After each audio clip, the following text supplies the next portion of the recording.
Hey guys, welcome to the fourth episode of Pouring Out My Thoughts, the podcast where I just talk about whatever's on my mind, whether that's a favorite movie or something that just decided to piss me off the week before. I decided to do something different when it came to choosing ideas. I took a bunch of stuff, put it in an oatmeal container, and decided to just choose from that. I realized I have so many different ideas because before I was just going with whatever came to my mind like a few days prior. And I was like, okay, that's what I'll talk about.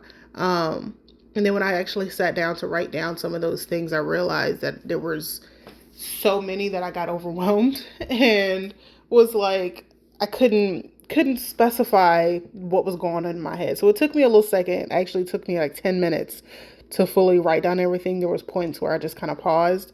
But I did write down a couple different things. And then as I come up with new ideas, or if you request certain things, I'll just add them to the oatmeal container, the trusty recycled oatmeal container, and choose from there.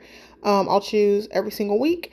And so this week I chose something in the paper I wrote it on. My handwriting was almost illegible. And then I also realized that as I was recording it, it wasn't centered. So if you're watching this on YouTube, you can see everything. But this week I chose, dun, dun, dun, dun, and it's upside down, picking a hobby or pick a hobby. And the only reason it looks like that is because I wrote hobby at first and not hobby.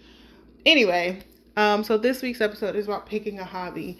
And for me, that means something. It's very difficult for me because I like to do a lot of different things. Over the years, I've picked up little skill sets here and there, but I've never really mastered any of them. So if you've heard the phrase, most people have, a jack of all trades, right? But that's not the full phrase. It's a jack of all trades, but a master of none. And then there's something after that. But actually, I have my laptop right in front of me. Let me actually look up what the rest of that was. What is the full thing? It is a jack of all trades and a master of none. Wait, where's the rest of it? Oh, there it is. Okay. Jack of all trades, a master of none, though oftentimes better than master of one. That's what it says. That's the full thing. But I kind of feel that way when it comes to things. Like I know a little bit about a bunch of different things, but I haven't fully mastered anything. And sometimes it tends to stop me from trying anything new. It's like, well, look, just finish what you started before. So just to give you an idea of some of the things that I've done over the years.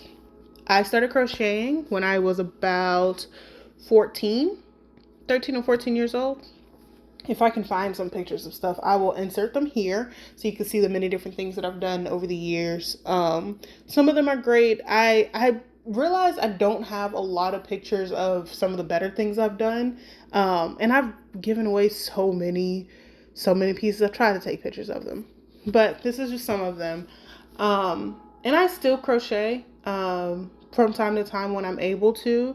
Now that I have my son, it's a little bit harder to because he gets in everything, and it's particularly dangerous for him to be around it because he untangles the yarn and he can choke on it.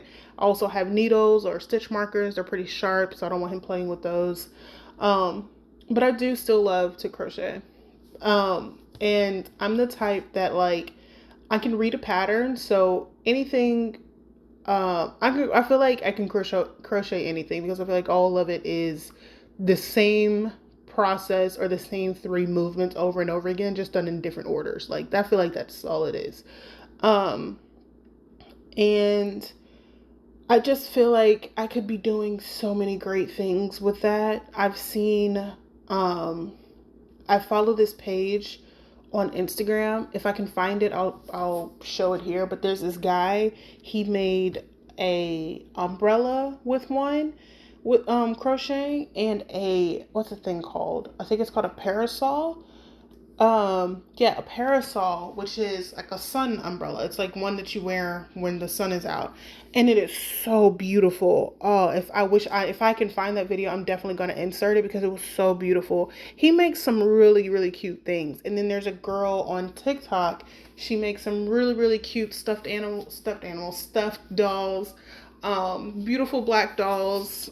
And I'm just like so jealous some of the time. So I'm just like, oh, why didn't I put more effort into doing this? I've seen people make the most beautiful garments, um, but those are just the ones that came off the top of my mind. And I got lazy at some points, and then afraid of failing at other points. And that's another topic I'll get into in a different episode, the cost of fear. But yeah, I just wish I just feel like I could have put more into it, but now I don't dedicate the time to it for those reasons I said before. Um, and I also just don't have a lot of free time like I used to. Obviously, like I said, I work from home. I have my son, so I I don't have the time to dedicate to it. But I do want to. I do hope to be able to get back into it and make all the things that I want to make. I don't sell them anymore. I used to. I realized once I tried to turn it into a business, it no longer became fun. It became a chore, and also dealing with people telling you, "Oh, it's not worth that much," because they don't value handmade crafts. It just took all the fun out of it, so I don't sell pieces anymore unless someone like specifically comes to me asking for something. Like I had a friend a couple years ago ask for a baby blanket and some little baby booties, and I did that for him. um, so in that case, I'll do like small commissions here and there if someone asks me. And I also teach people if they want to learn, but I do that for free. I'm not charging anybody. It's something fun. But that's a hobby. Another thing that I have done over the years, I started with polymer clay and making jewelry, and I didn't get in too deep with it. I only did it for a couple of months, but it was really fun to do.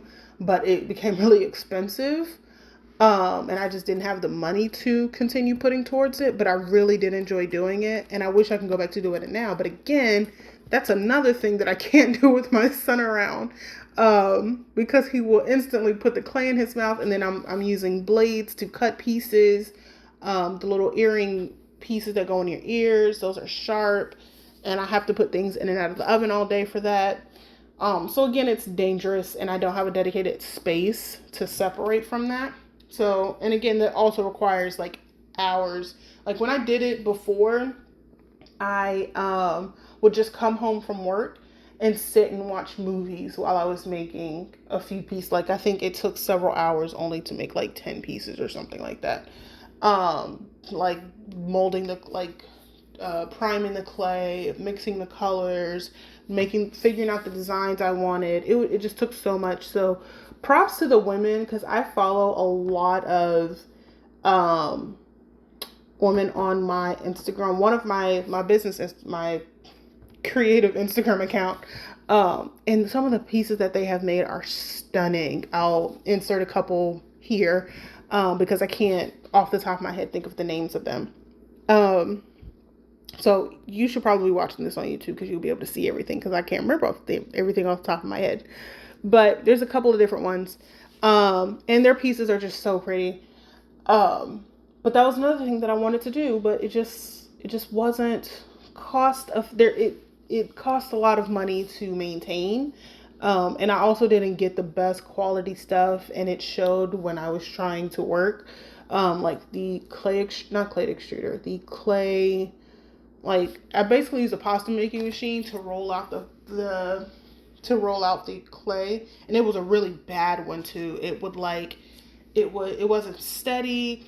It would cut into my cut into my clay in the wrong spots, and it would just mix it unnecessarily. It would also get stuck a lot, and it was impossible to clean. I hated cleaning it. And I wanted a better one, but that cost a little bit more money. But that was just something I wanted to do.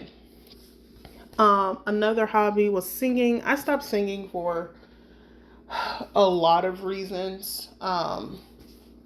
my own personal reasons. Like, I was afraid of not being good enough. When I was younger, I didn't care. But I had a conversation with my mom when I was like 12, and she kind of discouraged me from singing. So I had stopped singing for a very long time. Um, I could have been great by now had I taken lessons and like actually honed my craft, but I didn't. And so now I'm like trying to relearn my voice again. And I'm not a great singer by all means. Like, I'm not bad. Like, I can sound not bad. And that, I think on TikTok the phrase is a medium singer, and I think that's kind of where I'm at. But I enjoy doing it. But because now I'm so self conscious of my voice, and I'm so afraid of being annoying or not sounding good or just failing at it, that it's not really a hobby I want to continue pursuing, just because I feel so bad within myself. It's just my own self esteem when it comes to it. Um, that one, I didn't continue that one solely on myself. Um, like crocheting, that was like where I felt like I was failing in certain, like I could not, um, I didn't want to be bad at it. And which is so crazy to say, because in order to be good at something, you have to be bad at it first.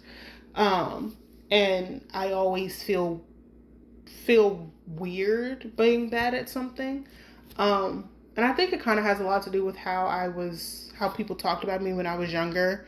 Or like the standards that were placed on me when I was younger, hearing like, oh, you're so smart, you're so good at this. And so if I wasn't smart at something, or if I wasn't good at something, then I didn't want to show it, or I didn't want to pursue it. It made me feel guilty, like I should be, you know? Um, so yeah, that's how I ended up stopped singing for a while. For what was another hobby? Oh, piano. Started playing the piano when I was about 12 years old. My mom gave me my mom took me to go get piano lessons, and her friend bought me a keyboard that I still own, mind you. And it was a Casio um what is it, CT 5000, I think that's what it's called. Um Let me check this out.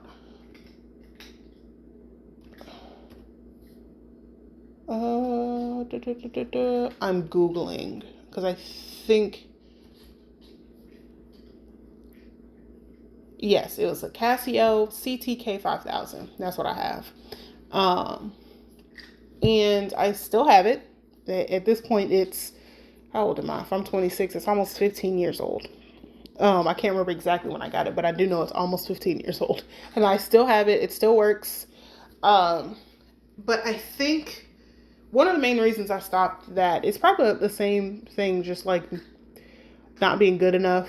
And that one also had some laziness with it. I can still play bits and pieces. Like, if you put sheet music in front of me, it'll take me a second to remember how to read music, but I can do it. Um, I have the basics down.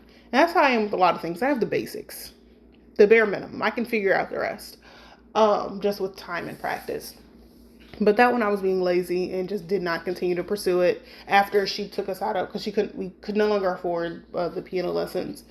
But afterwards, I would try to keep teaching myself a little bit over the years, and then I stopped playing for like 5 or 6 years, so I couldn't really remember too much. Then I started playing again a little bit a couple years ago, and then I haven't played since. Now it is sitting in my son's closet collecting dust. Um, what's another hobby that I have pursued? Um, I don't know. It's like so many little things that I'm like, oh, that looks fun. I want to try.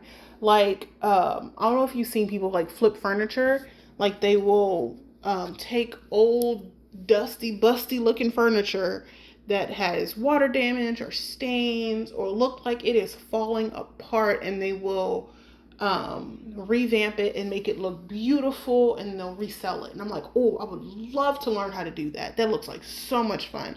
Then I start looking into it, and I'm just like, oh, I don't have the tools to do this. I don't have the money to invest in this.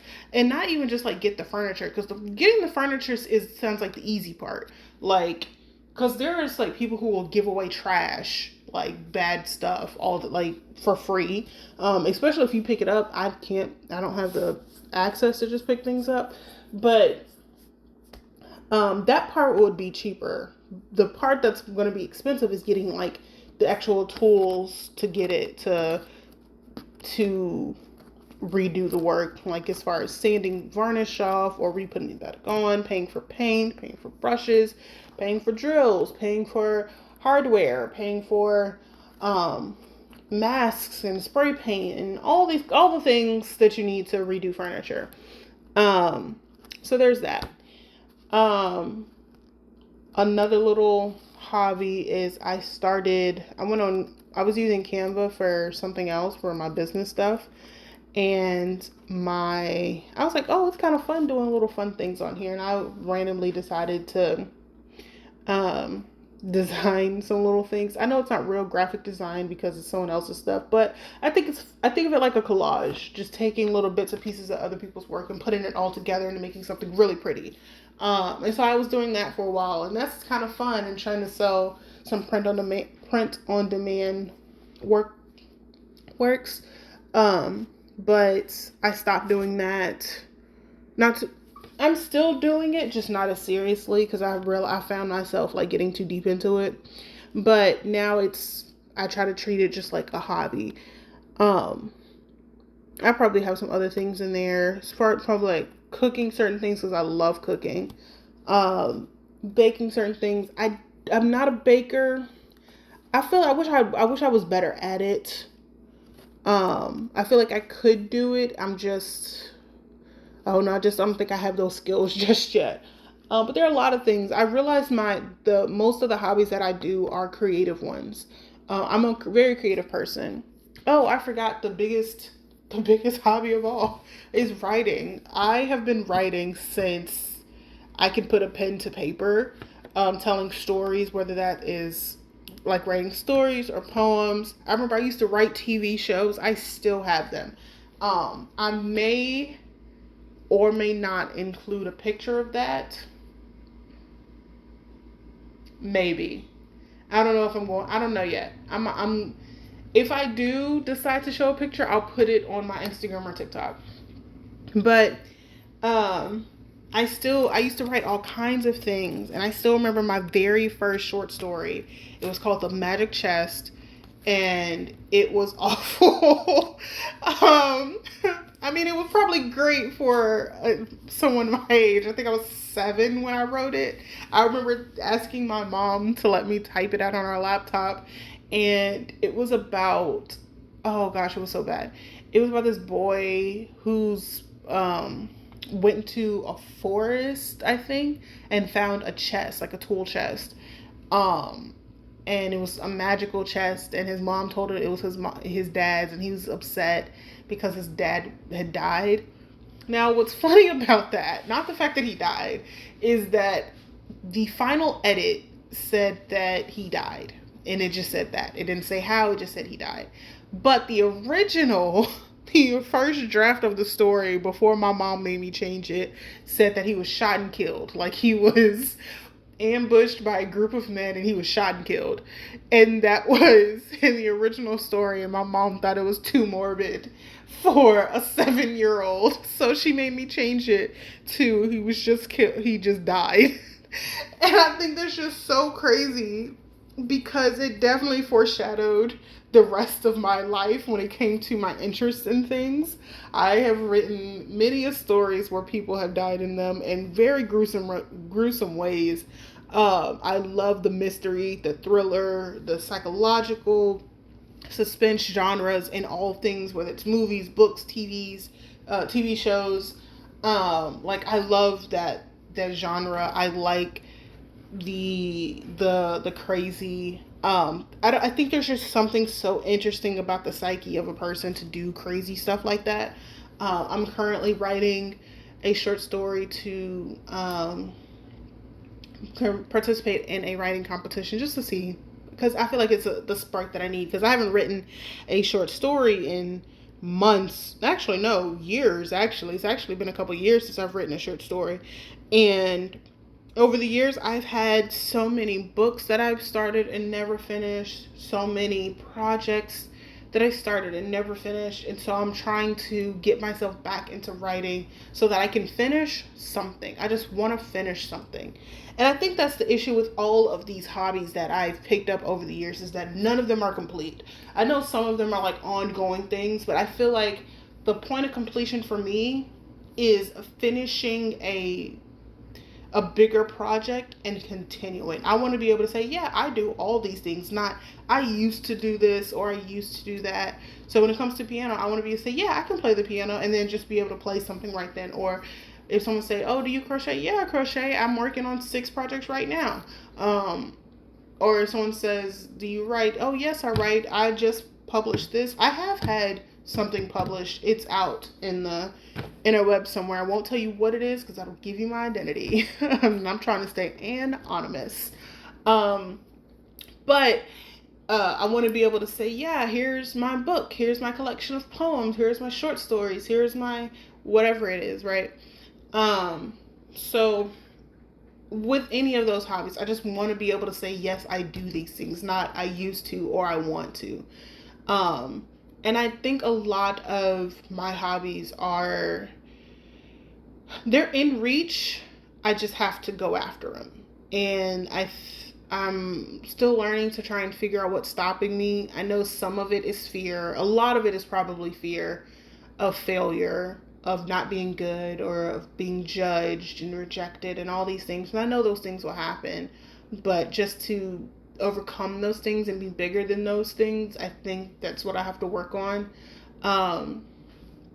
And also the other reasons are either financial issues or sheer laziness. Some of it is just exhaustion. I mean, I do have a almost 11-month-old running around the house along with 2 cats and a husband, and so I know I'm tired also. Mentally drained a lot of those times. So praying for a time where I'm able to delve back into those things, because I want to have hobbies. I want to enjoy life.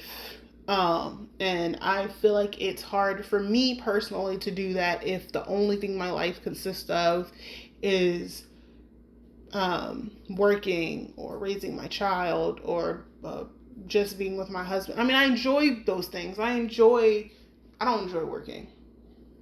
I personally don't. I would rather do something else.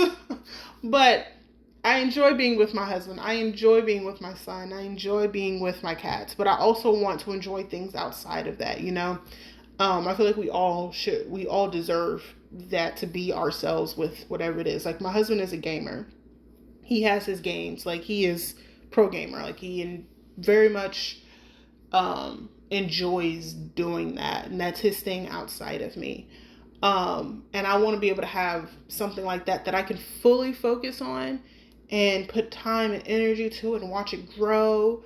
I guess that's one of the reasons I started this podcast, was to have something, just to be able to talk to somebody and just say, hey, this is how I'm feeling right now. And maybe it gives me a push to do something else. I've been working on a collection of poems.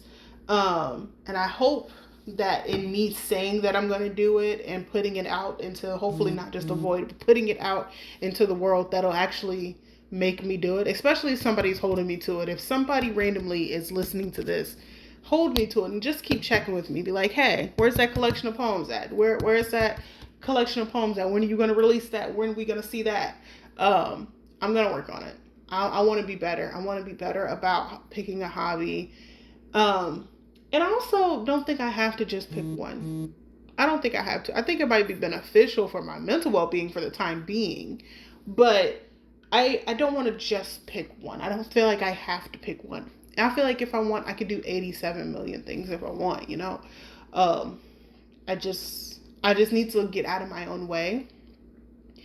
So if that's you, if you have a hobby, or you want a hobby, or you if you're in the space to do so, I know not everyone has the luxury of having one. I saw this video that made me pause because she was saying that you need a hobby and everything else is just an excuse. And I hate when people say stuff like that. Like, I agreed with her types of hobbies, saying she was like a free hobby, a one that costs a little bit of money, one that's like can pay you back or something like that. But it was just the fact that she said that there's no excuse to not have a hobby, and I don't agree with that. But I agree with the rest of the video because I know that some people literally just don't have the space to have one, especially if they are working paycheck to paycheck and just working to stay alive. And I know that's like the climate for a lot of people, or especially if you have if you're taking care of someone, children or parents or siblings or whoever it is. I know it's very difficult to have one. But if you are able to have a hobby, what is your hobby? If you want a hobby, what do you want to do? What do you want to put some time into? What do you enjoy doing? Um, yeah, I'm very curious to hear your thoughts on that. Um, this has been my stream of consciousness for the week about what I want to do and what I need to start doing that. Um, yeah, I'm gonna get out of my own way. I'm gonna figure it out. I'm gonna get out of my own way and start figuring some stuff out. But until then, I will talk to you guys next week. We will go back to the recycled oatmeal container and pick out a new topic. If you have any ideas, feel free to let me know. Um, and yeah, you can follow me on Instagram and on TikTok. Um, also at Fairy Network or Fairy.network. Um, but yes, thank you guys so much for tuning in. See you guys next week. Bye.